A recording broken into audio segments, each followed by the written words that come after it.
Good morning. Welcome to the Avenue Uniting Church in Blackburn, Victoria. My name is Rod Peppiatt and I'm the Minister of the Word in the congregation here. Today is the day we know as Palm or Passion Sunday, and in a little while the church will gather here and we will remember that. We will celebrate that. We meet together on the lands of the Wurundjeri people of the Kulin Nations, and that's something that is important to us each time we come together.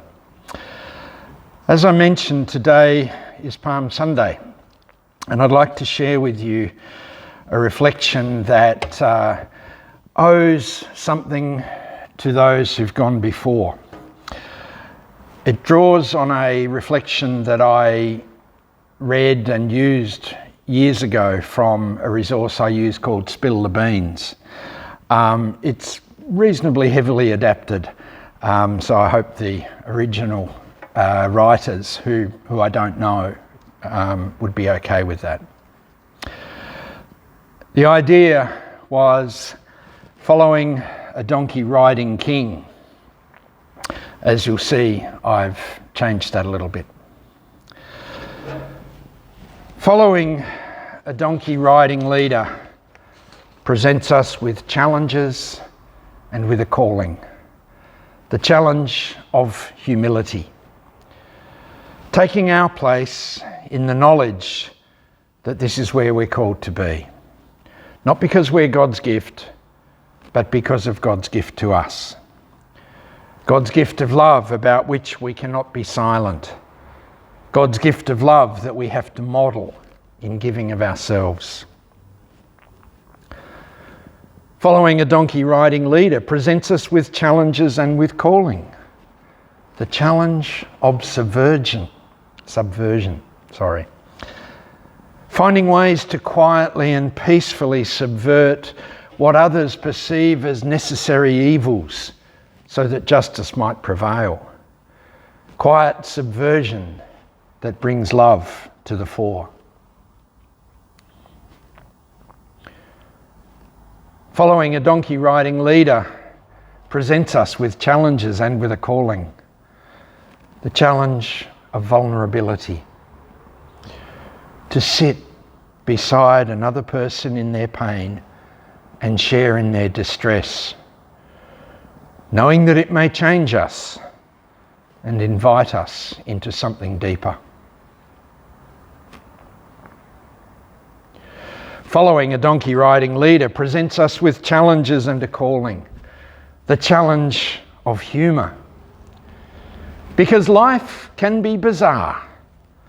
A king riding a donkey.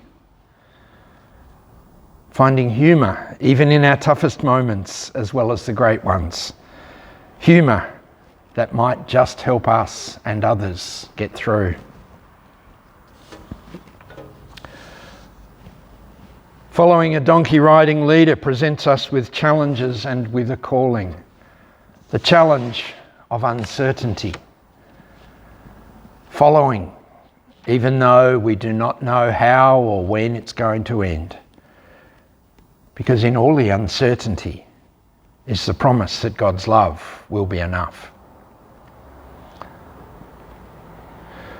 Following a donkey riding leader presents us with challenges and a calling. The challenge of compassion.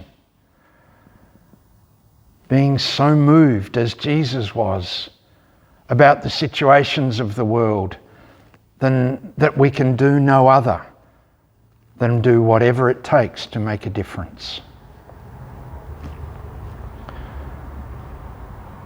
Following a donkey riding leader presents us with challenges and a calling.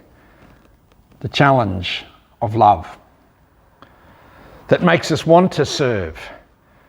And in serving the way of Jesus and each other, finding that love really can change things and allows us to meet all these challenges head on, following our donkey riding leader.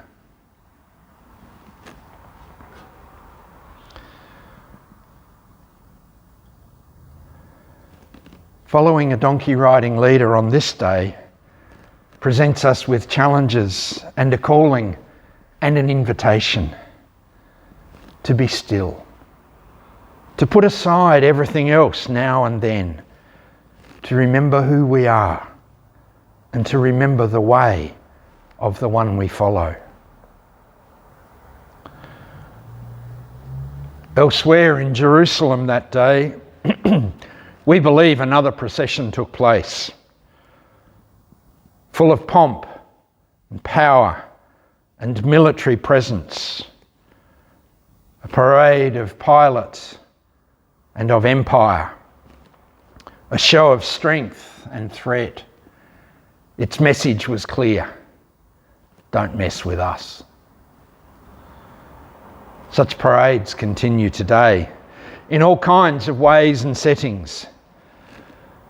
But here we are, once again, a small group welcoming a man on a donkey.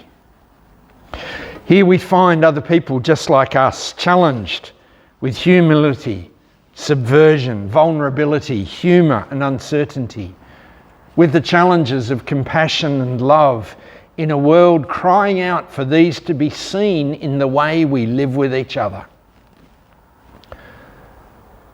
Friends, the week before us, perhaps like no other, calls us into reflection on why we follow the way of Jesus, on how it speaks to us of our way in this world. And then it invites us once more to walk with him and his friends. So let's be brave and take our place behind this man and his donkey. Blessings.